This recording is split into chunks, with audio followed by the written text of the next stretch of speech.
what is the highlight of your spiritual experiences? Because you seem to have so many. Do you travel? Mhm. You know what I'm going to ask? Give us an example Yes, of the last place you visited. So, good morning, good afternoon, good evening, dear listeners and viewers. Welcome back to yet another episode of Beauty Lives podcast. Today, we are joined by yet another amazing human, Mburathi, and I'm going to let him introduce himself and we are going to delve into today's session. Thank you for coming. Thank you so much, Rose. Greetings, everybody, wherever you are and whatever time it is there. My name is Kiũri Mburathi. I am Kenyan born. I'm actually at the moment, I'm 47 years old and living here in Nairobi. I'm a practicing architect and also a spiritual practitioner, student and guide as well. You look, I wouldn't have guessed your age. Okay, You look yes. really good. Thank For you. 47. Thank you. Wow. Cool. So let us start with the architecture story that you were telling me before. I'm very Yes. interested in that. Yes. How did you chance upon architecture? How do you like it? Was it your first choice? Okay. So I love architecture and I love practicing it, but it wasn't my first career choice. Actually, what happened was in my A-levels, I chose 3 subjects, which were biology, chemistry, physics, and art. And then I dropped physics. And my highest grades were in biology.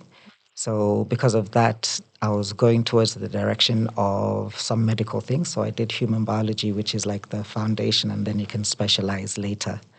And like we were discussing, this is one of the biggest challenges, I think, with the A-levels, is that you're basically being asked to pick 3 or 4 subjects when you're 14 years old. Yeah. And of course, at that age, you have no idea what you really want to do or what those subjects will lead to.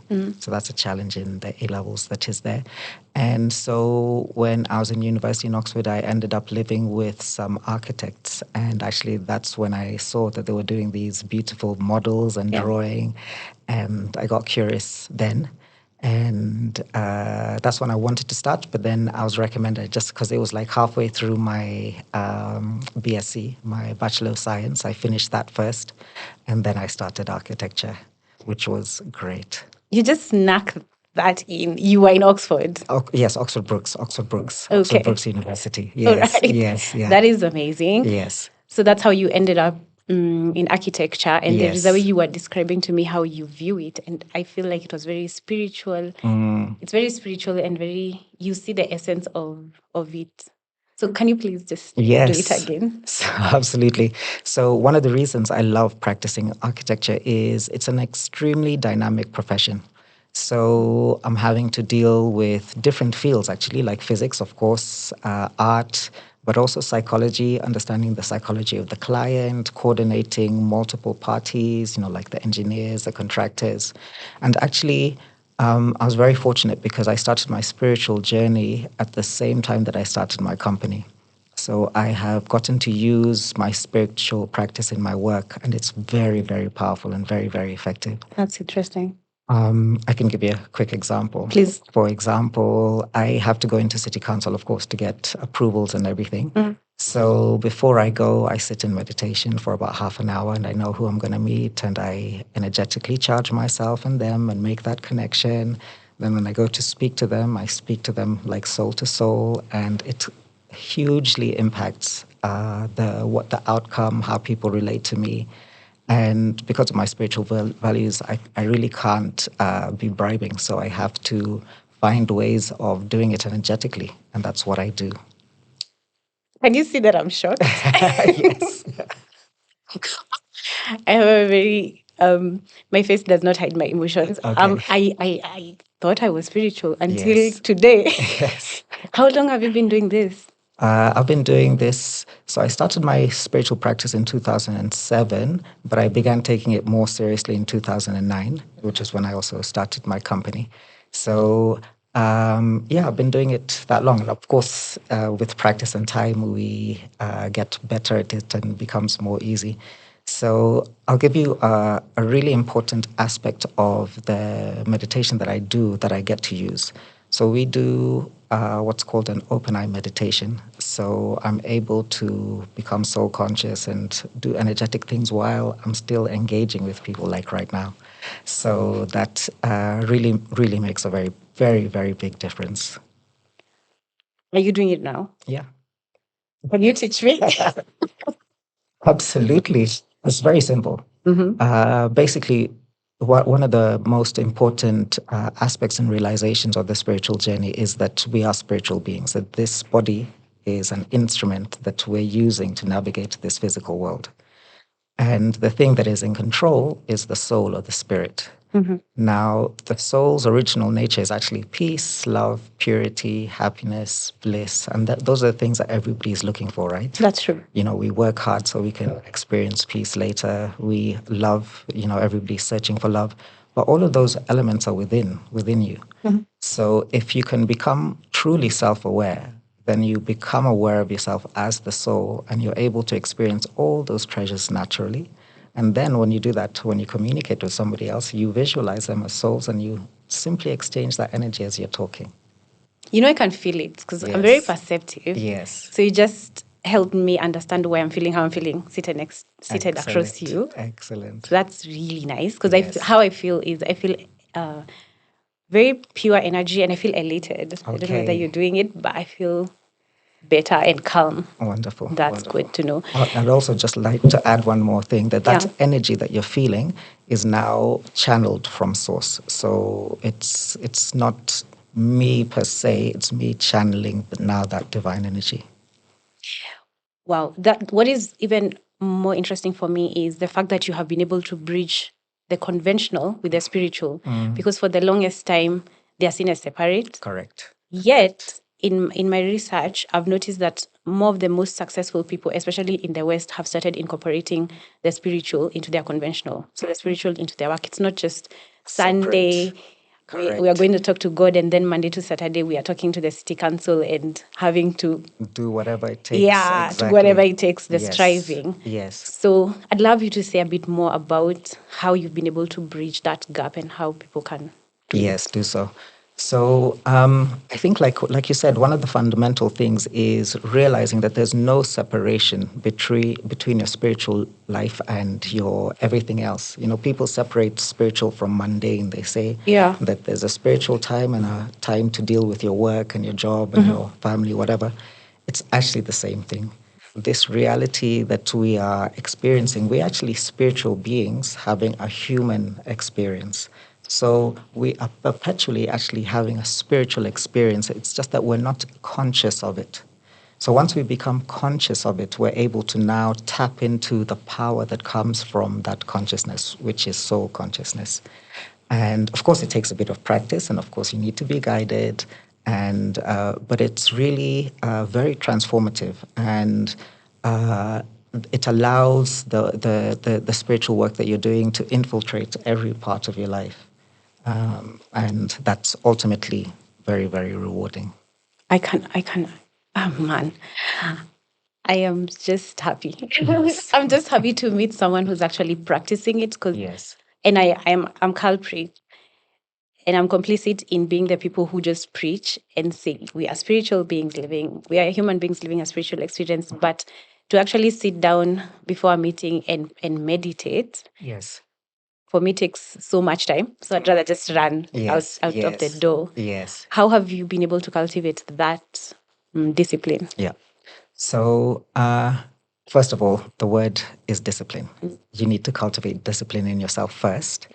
But this discipline and this power comes from learning to energetically connect to God, basically. Because there is a source of all energy and power. The scientists call it the Big Bang. Some other people call it Allah. Some people call it Jah. But it is the same one thing. And it is the infinite source of power and energy. So when we're able to tap into it, but we have to do it energetically because it is an energetic, non-corporeal being.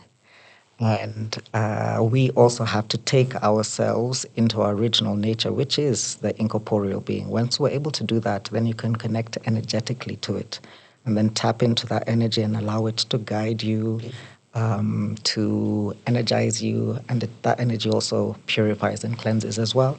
So that's really the key. Yeah. Yeah.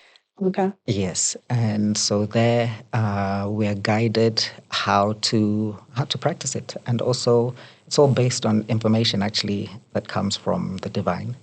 So, and it's current information that kind of guides us through these days and times, because of course we're living in very interesting days and times. That's true.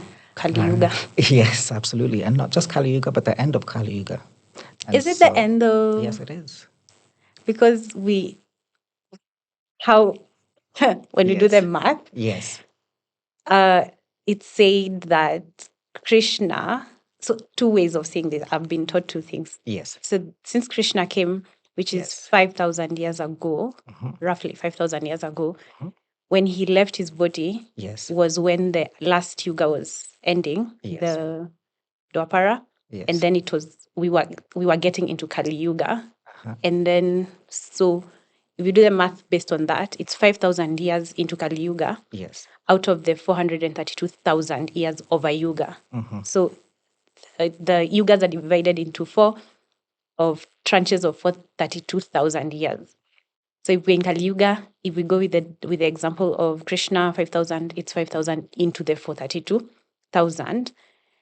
But when you read Autobiography of a Yogi, he has a different set of mathematics. Yes. And in his explanation, what I understand very simply is that even in a yuga, there's still ups and downs. Like there's still another cycle going inside the yuga. Yes. So I think what people are referring to is the end. It's like the end of the not of Kali Yuga itself, but it's like getting into a golden age within Kali Yuga, and then it's gonna descend again. So it's like an ascension of sorts. Yes. We'll get into a certain age, then it will descend again and Yes. again and again. Okay. So, Okay. but I haven't studied more into that. No, but that's good. That's good. So definitely. So the Gita that you're referring to, which was written about 2,500 years ago, is a great book. And at the moment, so this is why I was saying there's some relevant information that we use as the basis of Raj Yoga. So for the past, since about 1935 to about 2017, Supreme Soul, God has been giving direct messages that's been clearing up a lot of the information that we had previously received through these different holy books. And so one of the studies of Raj Yoga. So, for example, the Patanjali Raj Yoga that is referred to in the books is actually referring to what's happening now in Raj Yoga. So, basically, in the study, there's a lot of depth to it, and a lot of these things are kind of cleared up, and it's part of the understanding. Tell me more about it, if you can, just a Yes, bit. yes, I can tell you absolutely. So, some of the things that I cleared up. So, definitely the cycle is actually 5,000 years, and each kalpa or is actually 1,250 years. So the golden and silver age are 2,500 years, and then the copper and iron age are another 2,500 years. And so Krishna actually did take birth about 5,000 years ago, but that's within the cycle of now that 5,000 years.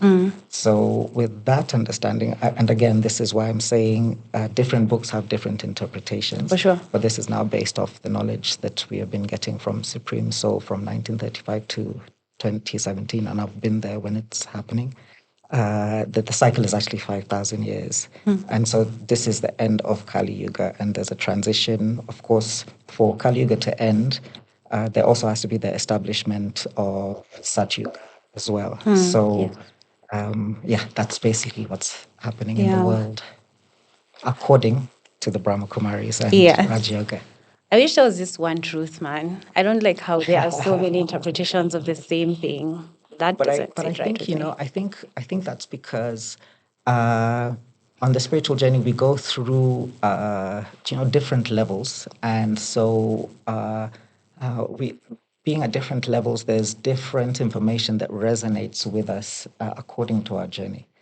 And if you keep pursuing, we all lead to the same place anyway. That's So, true. Yes. Yeah. Actually, that makes sense because all of us are very unique. We can't get the same information. Absolutely. But it's leading to the same place. Absolutely. Fair enough. Absolutely. Absolutely. So I have two questions. The first one, before we go back, before 206 and all that, is I wanted you to give me a few more examples of how you have been able to merge spirituality in your work, but more importantly, has it ever failed?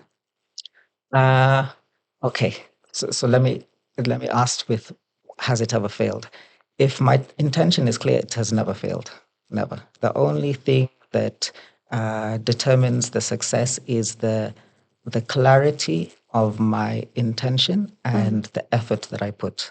If I put effort, it is always successful. And it's because, everything works through logic. And, Einstein says, the best way to understand the universe is energetically, and everything is about energy. Everything we do is an exchange of energy.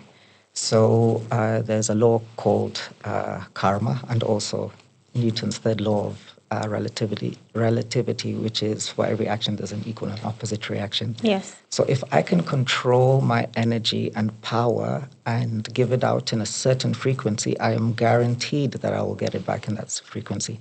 So it's up to me. That will determine whether it's going to be successful or not. Give me an example of one of the times that it has not been successful. No, that it has worked. That it has worked. Yes. Okay. Other than the city council one. Oh, okay.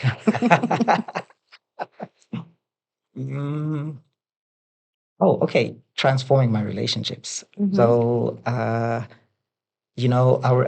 everything is an exchange of information, right? So we have different relationships. We have positive relationships, we have negative relationships because of the things we have done and said to each other, right? So I have managed to transform some of my most difficult relationships through the power of spirituality and through working on myself, using total love and acceptance, clearing my side of the account through energetic light work and things. And it's amazing. It's amazing. And I know it's a result of the effort that I put, but it's incredible. Did the other party have to put in effort? No. You see, now this is the magic of spirituality as well. It doesn't take two to change a situation. It only takes one. And that one is you, if you want it to be. Yeah. So I'll give you a practical example. So the relationship I'm talking about actually is with my mother. And because of, love is the most misunderstood thing there is. Love is the most transformative, powerful energy there is in the universe. And if we are able to truly tap into love and use it in all our interactions, it's able to really, really transform our relationships. Yeah, that's an example of it. Yeah. No, I thought you were going to tell me what happened. And then Those are personal changed. things. That's true. But I like that. Thank you for sharing that. Yes. So I want to take you back to when you were young. Like, how was your relationship with spirit or with God? Were you from a religious family? Yes. How did you chance into your spiritual life? So it actually started off pretty young. I definitely was interested in. Okay, so when I was very young, when I was about 8, I used to love ninja movies. And in my favorite ninja movie, the protagonist's ninja, the master dies when he's young. And so he does these things, and then he has these visions of his master, and his master teaches him in his visions, and he becomes a ninja, right? So we were living in Loresho at that point. So I was like, I don't have a master. Maybe if I do what this guy is doing, I'll have a vision of a master.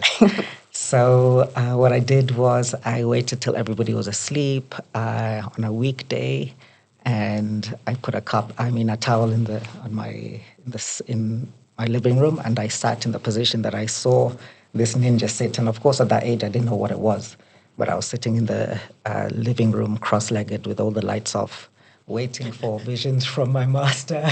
Nothing was coming, and then and I had this vision, and I was looking over a valley, and there was a mountain range in the distance. And from behind the mountain range, this point of light came up. And from that point of light, everything in nature, trees, ocean, rivers, everything came. And then every human being, Asian, white, black, and then everything created by man came from that point of light. And then it went down behind the mountain.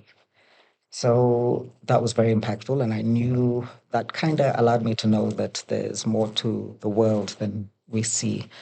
And that's actually when I started being more curious about the world outside of the physical. And so I began paying a lot more notice to what was happening in the church and everything. And I wasn't very happy about it. I remember we were in a Pentecostal church, and I think I was 10. And I walked in and I noticed there was white people on one side and black people on the other side. And I was like, what? And then we were having a nativity play.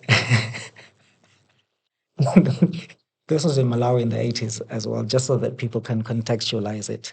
And my parents were diplomats as well, so we had that kind of church. But anyway, in the nativity play, like all the important characters were white, and then all the others weren't. And I was like, what?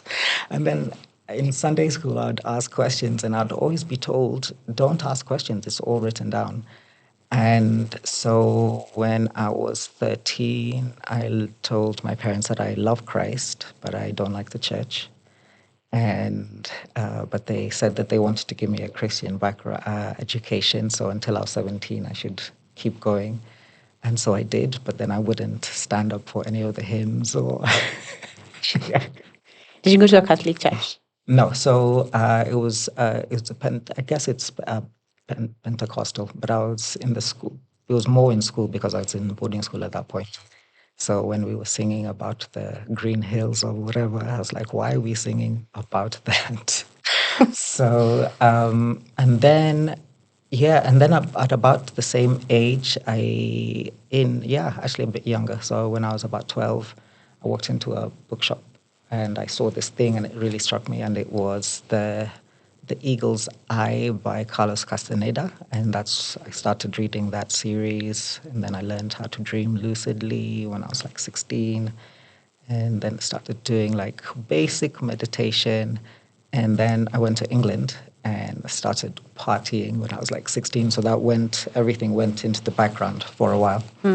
And then, and then when I finished my master's is now when I had my breakdown, and then that's when I came back fully into the spiritual practice, and then started meditating, found Raj Yoga, and then now have integrated it into my life.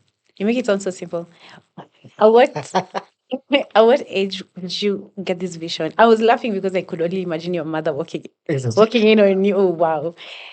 So how 8? That's really young. Because it was before I went to boarding school, and I went to boarding school when I was 9. So it was I was between between ages 8 and 9. Have you ever done a past life Yes. or Akashic records? So I have done Akashic records, and I've also had past life experiences and future life also. Ha. Surely. You're just gonna drop that now. Because why I asked that question was because I wanted to understand whether you had a previous life as a spiritual person. Because the eight is very young. Yes. So it must have been. It was at the point where you were awakening something that you were already carrying on in the past. So, is that something you want to share? Have you had so the past life experiences that I've had were a long time. So I don't know what I was in my last 2. Let's say I've been the closest I've had like 4. Clearly I've had like 3 past life and 1 future, and the closest past life I've had was about 150 years ago. So I know there's like 2 or 3 births between that one and now. So. But not spiritual.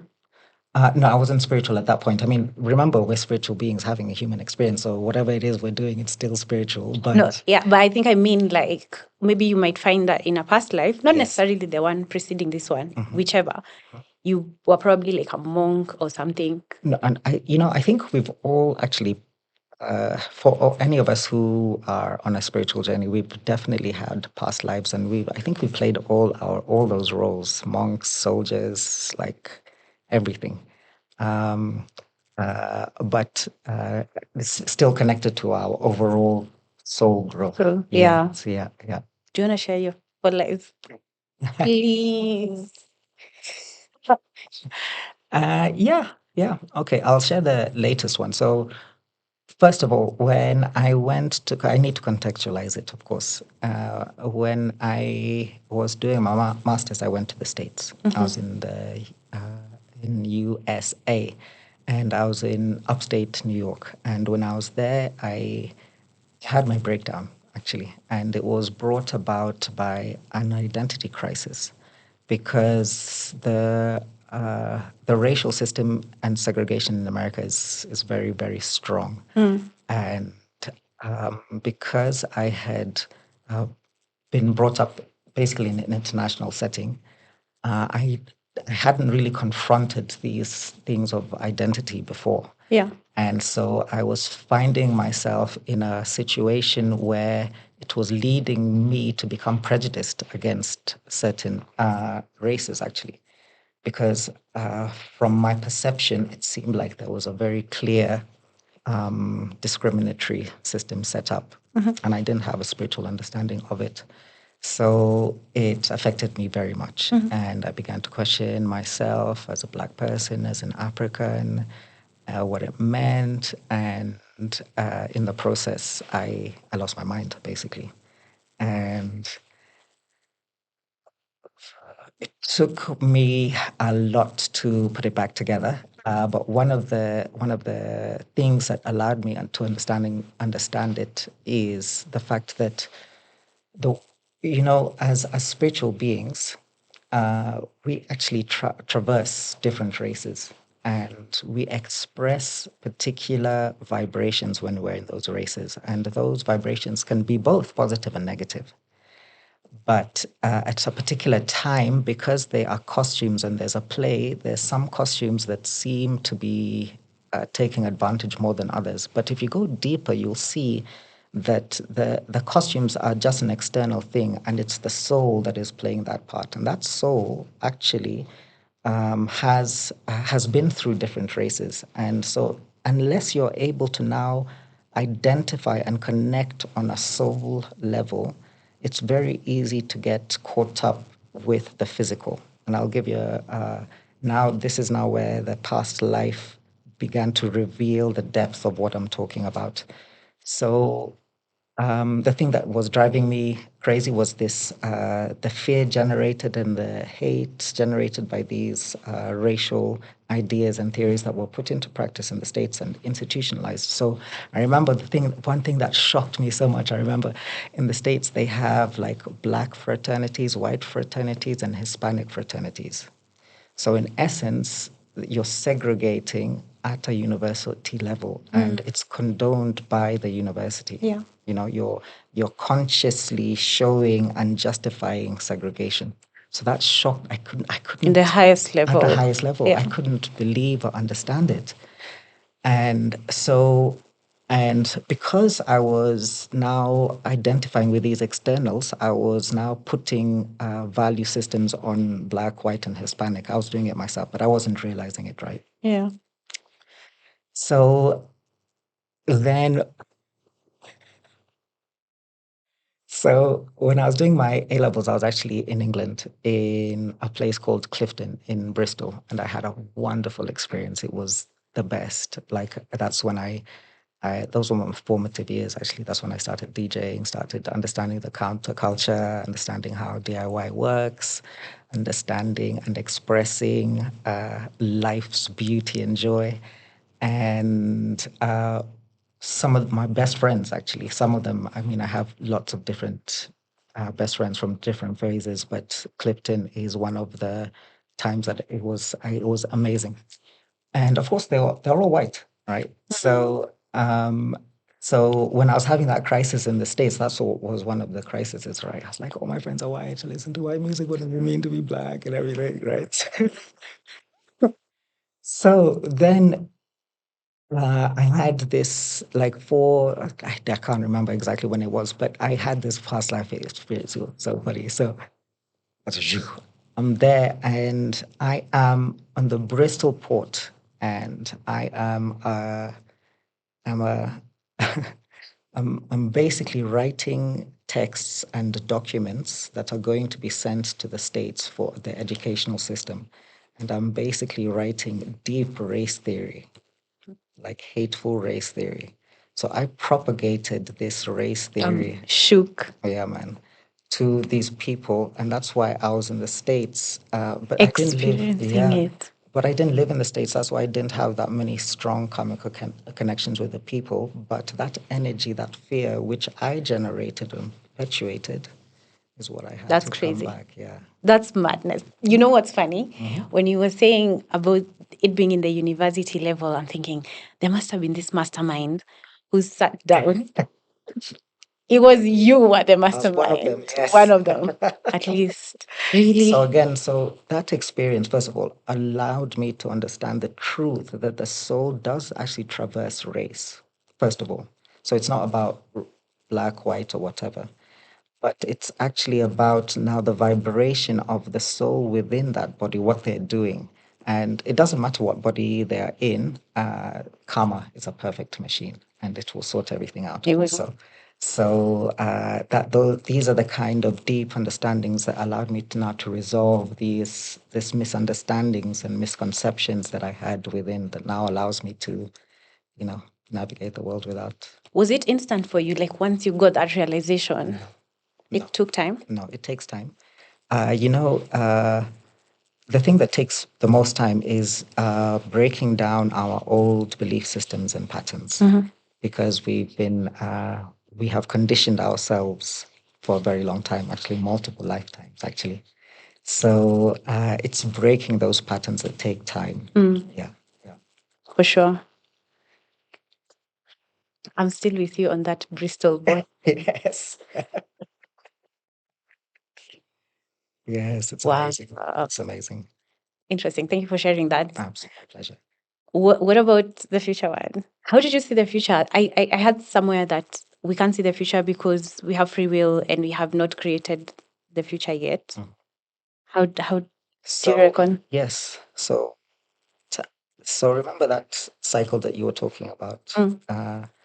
That cycle actually, now this is deep and it's a belief system. So I'll just share it and then people can take of it what they will. Yes. There are several cycles in life. There's day, night, there's the year, there's life and death, there's the seasons. There's also a very big cycle called the world drama cycle, and it's about 5,000 years and it repeats identically each time. So it's actually a cycle. If you look at it spiritually, you're able to see that it's a cycle that is already written. But when you're in it, you have to exercise free will. So it's correct. We do exercise free will and we're making choices perpetually. But there is also a thing that is happening, this magical, it's not magical actually, it's perfectly rational actually, cycle that is also happening. But to understand it, you have to step out of the realm of time and space to see it. But as we're engaged in it, free will is happening. So that's the paradox of destiny and free will. And predetermination. Yes. I think I need more information on this. I do. Because I was going to ask you, is life predetermined? But you sort of have answered me. Yes. But I want you to break it down a bit more for laymen like me and lay women. So I think one of the most important things to realize is that we are creating our reality moment by moment. The soul or consciousness So, like the matrix is a very close analogy, actually. So, and actually, I'll use the what the quantum physicists tell us about reality and the world. They say that the world is a field of potential energy. Yes. And then human consciousness projects reality onto it. This is the same thing that Buddha and all the deep masters have been saying. Our reality is a projection of our consciousness, our awareness. So, but we've been doing that unconsciously. We're all doing it. This wonderful, beautiful, crazy, messed up world is our creation. We have created it. All of us together have created this world. So, the key of spirituality is understanding that if I can control my consciousness, then I can control my reality. You can't control outside reality actually, because it's a projection, but you can control your consciousness. So that realization allows you, first of all, to realize that everything that you're experiencing is self-created, and everything everybody is experiencing is self-created, which means they have a choice at any moment to change it or not, and also that everything that anybody is experiencing is a result of their own choices and decisions in this or in past lives. Yeah. So that means we have no reason to be envious or jealous or feel bad for people. That doesn't mean that we're not compassionate, but everybody's experience is self-determined. So with that, first of all, that allows me to step back and not have to change or control others, because it's their own narrative, right? But I have control of mine. So once I realize that, then I can begin deciding what I want my reality to be. Do I want it to be nice and pleasant, loving, peaceful, or do I want it to be agitated, anxious, angry? So now that's the power of self-realization. And I feel like that's where free will now arises. Correct. From. Correct. But oh wow, Yeah. so this is a different trajectory. But it was from you explaining to us how you are able to see the future life, and you explaining that in this cycle, Yes. if everything is repeating itself, you are able to step away and see Yes. your life, right? Yes. I imagine. So Yes. in the future, because it's not necessarily the future. Yes. And that's now the paradox, right? Because there's no future and there's no past. There's only the present. And that's the other, I think, deep realization of spirituality is that there's only this moment, right? And if there's only this moment, then I should cherish it and use it as best as I possibly can. That definitely gives a really powerful internal desire to make the most and best of every moment. But at the same time, there's the cycle. So understanding that both can be concurrent and are concurrent allows one to have an overall understanding of why things are happening and not get stressed about it. But then also have the power to decide and choose what my very moment is going to be like. Wow, I hear you. Yes. It takes practice. But I wonder Yes. whether we are fully in control of our reality. Fully. And I know conceptually that we are, but what about things like soul contracts? So if we had a contract with you to do this podcast, Yes. and in the moment you Yes. felt that the best way to utilize your present moment was to probably be in your house, Yes. does that breaks our contract? Yes. Or but you see, is our contract overriding your free will in that moment? no, it's not overriding my free will. My free will and a contract are happening hand in hand. So, for example, if I now decide to get up and leave this podcast, there'll be repercussions to it, which are aligned with our soul contract. So I'll still have to experience those repercussions in connection to that soul contract. I see. It doesn't change the soul contract. It actually allows them to happen. I like that. Yes. Yeah. Yeah. And then who created this system? Like, why would anyone create this system? Because I just thought as you were speaking, if all of us were to get the realization, live in the realization of this moment is what matters, and everyone just focused on this present moment, Yes. I feel like everything would disappear because they would get into their own world. Yes. Because we would stop creating the external world, right? We are. Does that make sense? Yeah, My yes, head I will understand start where you're getting spinning any to. minute I from know, now. I see where you're getting. So the reason we do it is it is the joy and beauty of living. Oh God, Yeah, which that's joy and beauty, man! Which joy and beauty! the joy and beauty that you can choose at any moment. I can't choose at any moment because now I can't choose to leave. No, The there's joy planet. and beauty in the moment. That's what I'm saying, in the living moment. Like we are, like you said, we're actually not conscious that we're doing this magical thing, which is creating the reality, right? But we're all doing it. But if you become conscious of it, you can play with it, you can enjoy it, you can have so much fun with it. But that only comes with the the the actualization and the conscious effort to do it. That's You know true. what I mean? Yes. Yeah. How do you prevent from spiritual bypassing? I mean, I've spiritually bypassed before, and so this is now where life and how it unfolds now comes in, right? When I started my spiritual journey, I had certain intentions. I failed at those intentions, and then I succeeded at them, and then I failed some more, and then I succeeded some more. So as we grow, it's not like you start and then you just go, shh. I You would know. start and then you go like this. You try, you fail, you bypass a little bit, and then karma catches up, and then, oh no, I've been wasting all my time. Then you work a little bit, and then so now that's the process of like life. What were some of the expectations that were thwarted for you?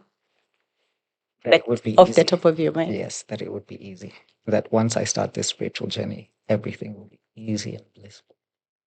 That was definitely an expectation that was blown out the water. And what you found was?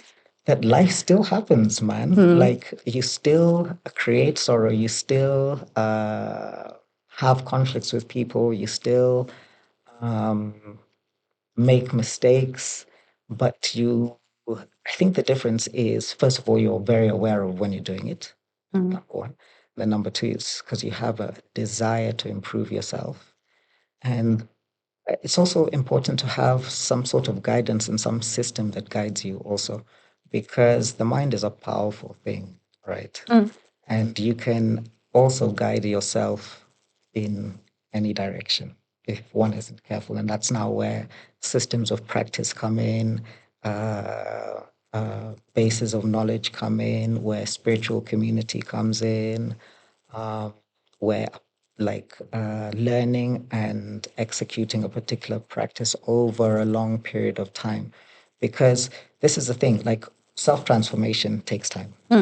It's not going to be overnight. And that time and that effort determines what you experience.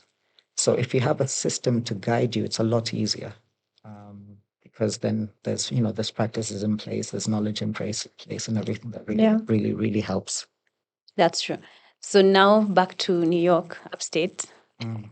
Take us from there, that breakdown, into how you found Brahma Kumaris, or who I believe are your guides right now, who've given you the spiritual practices, before you get into those practices. Yes.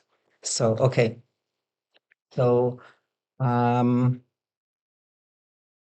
so after I'd finished so I had my breakdown towards the end of my master's. So then I took a time out of university now to work on myself. So I guess it's what's called a sabbatical. I took like 9 months, and I did a lot of internal work. I was in South Africa, and I came back and I finished and I did well. And then I was actually on my way to South Africa because my parents were living in South Africa, and we were on holiday here in Kenya.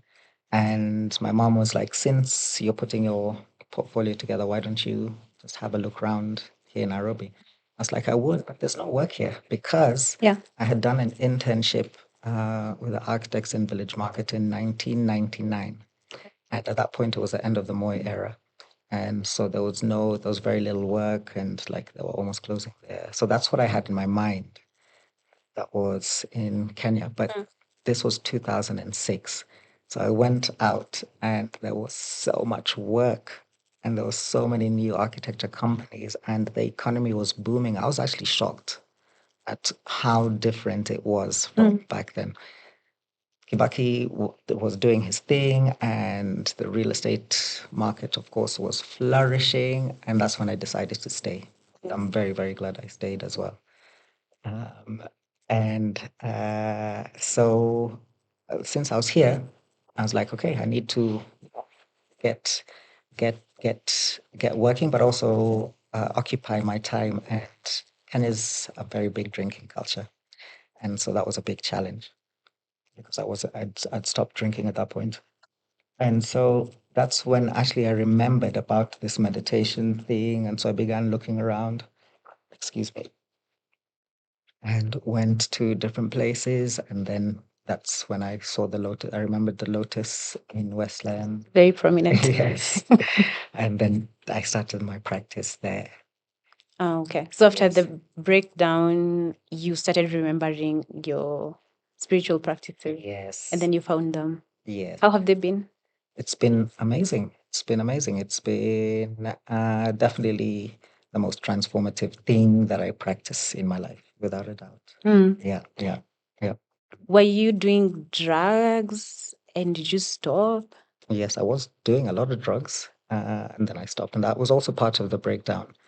I was abusing substances as a way of trying to resolve this internal conflict that I was having. So I had to do what I needed to do to take care of that as well, which I did.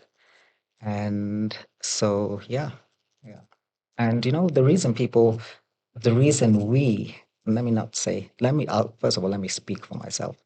The reason I used to take, or the reason people take anything is to fulfill an internal void, right?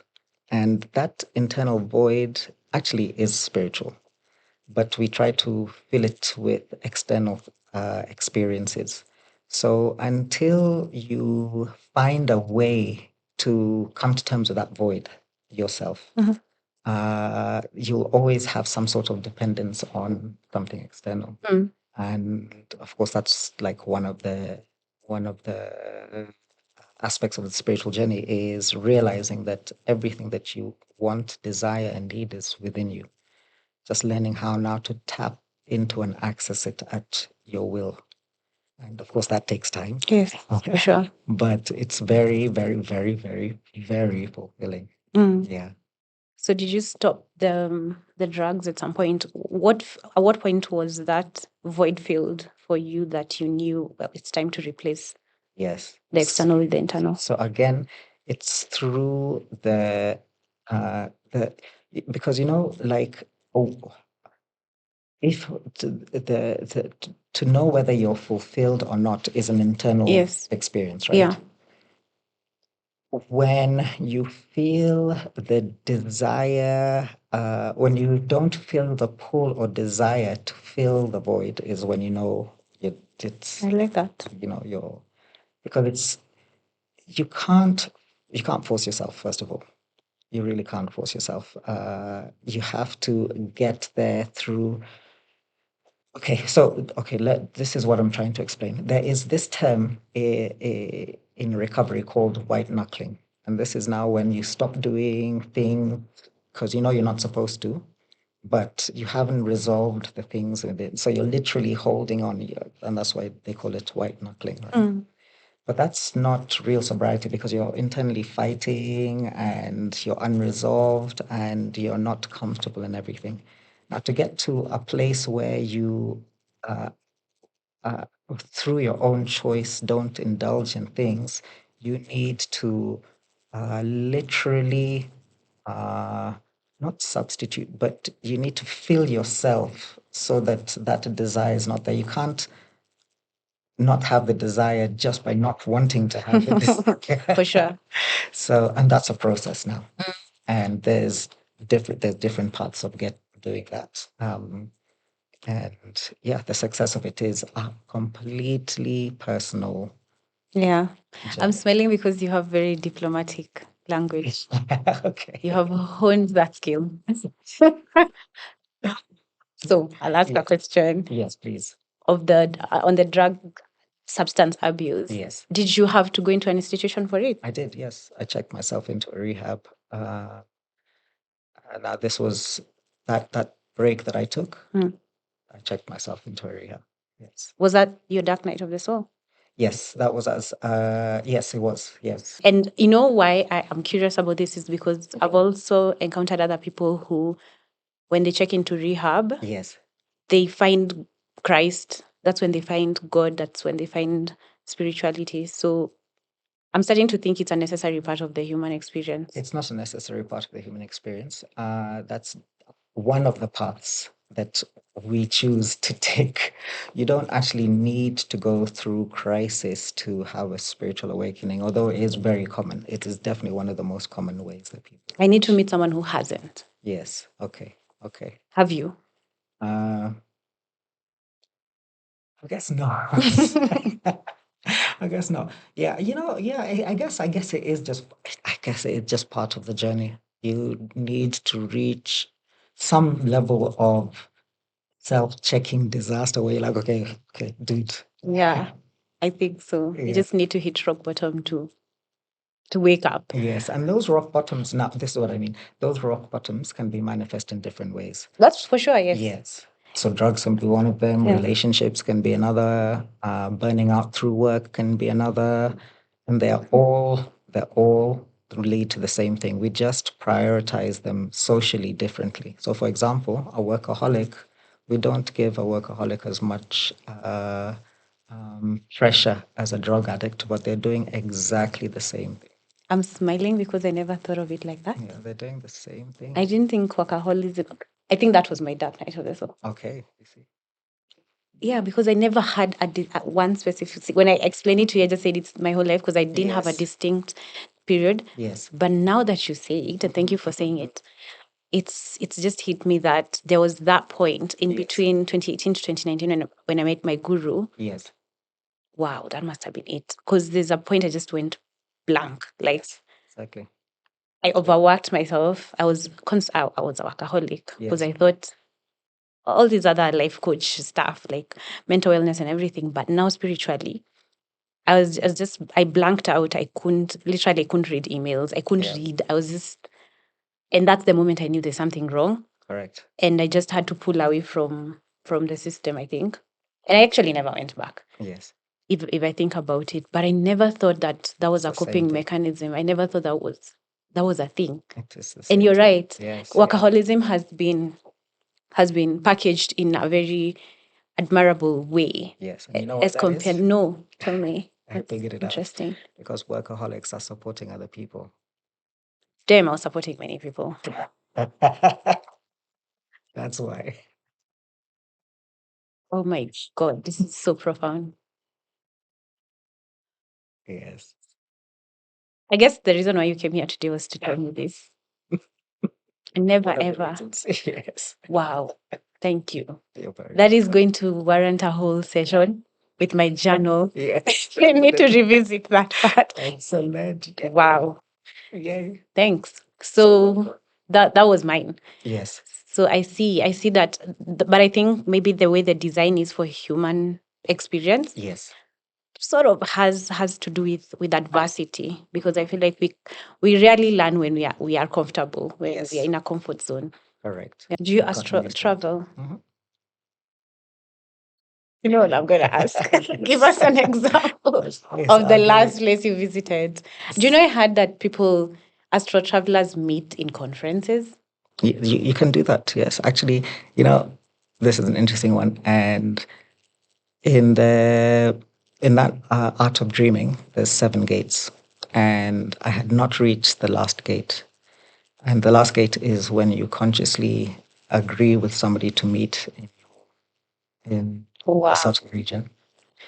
And I did it about with a very good friend, and I know she's going to watch this, Wamboi Kinywa. And about how long ago? This was about 2000, so about 5 years ago. Like, I guided her how to dream lucidly, and she was so fast at it. And then I was like, oh boy, I haven't done the seventh gate. Would you like to try? And we did.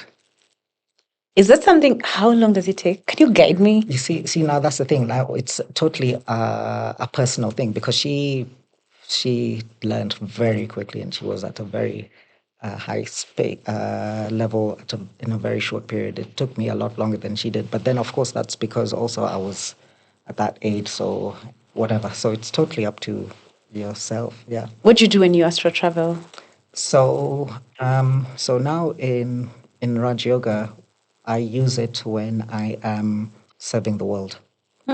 So um, at least once a month we do a world service meditation, and so everybody who practices Raj Yoga sits in meditation, enters their astral body, goes up to the subtle region, then connects with the supreme soul, and then that white light we now consciously send it to a particular place. So actually, like over COVID, we had now this was over from the Nairobi Center. We had a world. What did we call it? A world something energy. Anyway, we would focus on a particular country every day, and there was about 2,000 people doing this. So you're told the country in the morning, then we all sit in meditation, go into our subtle bodies, and then give power and energy to that country in particular. We did it over 2 years. Can you describe, is that light that you call the Supreme Soul the same light you saw when you were 8? Yes, it is. Now I made that connection. Yeah. I didn't realize. So now I'll connect to this 8-year-old vision. So I started practicing Raj Yoga in 2007. And then, like I said, 2009 was when I was beginning to take it more seriously. And so I was now beginning to give classes and everything. And I remember I was in the corridor, and I was feeling this pull, the outside world and this service world, right? Because I had to take time off work and everything. So I was feeling this pull, and I was like in the corridor about to give class, and it was so funny. And then I look across and I see the point of light, because in Raj Yoga, that's the point of light. But I hadn't remembered my vision from 8 until that moment. And then it all came back. I hadn't remembered that vision of 8 since I was like 17 or something. The vision came back, and I was like, Oh, wow. okay, that's okay this way. Like that. So, yes. Oh, man. Can you describe the Supreme Soul for me? Is that God to you guys? It is. It is. Is God an energy, a light? Yes. Does God have form? So there's a statement in the Bible that is accurate but has been massively misinterpreted, which is we are made in the image of God. We are actually made in the image of God, but not in the physical image, in the spiritual image. So if you can't see the soul with your eyes, but you can perceive it. The same way you don't see dreams with your 2 eyes, but you can perceive dreams, right? So you can perceive things outside of the physical world. So if you learn how to tune your consciousness and your perception, you can visualize, you can actually see the soul. And the soul is a point of light, a star, pure conscious energy that's sitting like right here. And In your pineal? exactly, in your pineal gland. Yeah. And now in the pineal gland, that pure conscious energy sends energy up into the brain, which gets converted into electricity that travels as messages through the neuron network in your brain, and that gets passed into your nervous system, into your body. But this is the soul that is in control and running the show, right? So, like the same way the driver drives a car, without the driver, the car can't do anything. Right? Except if it's a Tesla. So the same way, it's the soul that's driving body. Wait, what was that? God. Oh, God, yes. So our true form is actually the point of light, and that's now the image that they're talking about in the Bible. The supreme soul, or God, or the Big Bang, because spirituality and science are the same thing. For sure. They're trying to figure out the mysteries of the world. And you'll see that also it's like a triangle. At the bottom, there's very base, both on the spiritual side and the science side.